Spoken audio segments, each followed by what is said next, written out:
Hello everyone, I'm Ashi Kulkarni and today we're here at the 4th edition of Elpro International School TEDx. Today we are here with Nandita Naik ma'am. Ma'am, I would like to ask you a few questions today. So to start off, you have mentioned that you're a true believer of conscious living, right? So can you share an example of a decision reflecting your belief in conscious living? So, one of the decisions that we as a family have taken is we have kind of extremely minimalized the use of plastics in our house.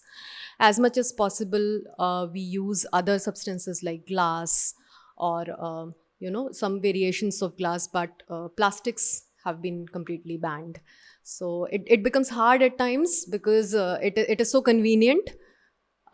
But yeah, that this is one of the conscious living thing that I would say. Yeah. That's extremely fascinating. So, moving on, how do you think intentional choices adapt to changes in personal circumstances? And do you believe in the flexibility of intentions based on life's unpredictability? So when I say intentional choices adapting to change in personal circumstances, so I would tell you, I'll explain you this with an example. As simple as intentionally choosing not to multitask.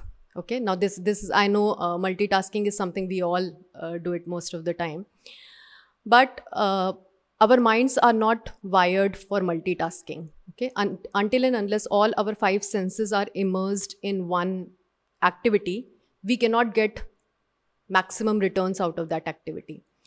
So consciously what I try to do is not to multitask now. And when I tried to start to incorporate this in my daily life, I feel that the quality of life has improved. So, sir, even though I would have 10 things to do, but if I do one thing at a time, in a nutshell, I would not spend more time in doing. Otherwise, we think that because 10 things are there, we could multitask and, finish off it quickly.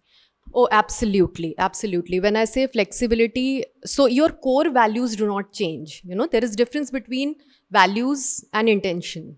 Okay. Although they are correlated, but for example, your core value is speaking truth. Okay. It will not change whatsoever the circumstances may be.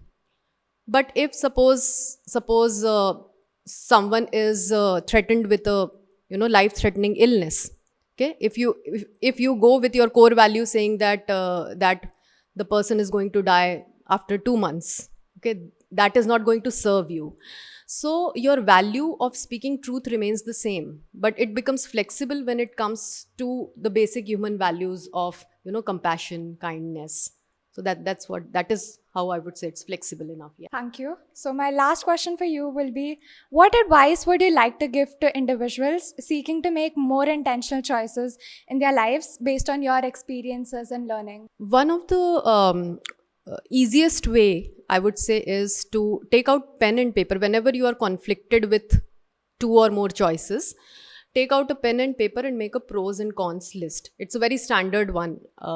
But more than that, when you have chosen a decision, okay, out of A and B, if you have chosen, say, A, maintain a journal and write your reasons why you chose A, because there will be a time after a couple of months or years you will feel that why the hell I chose A.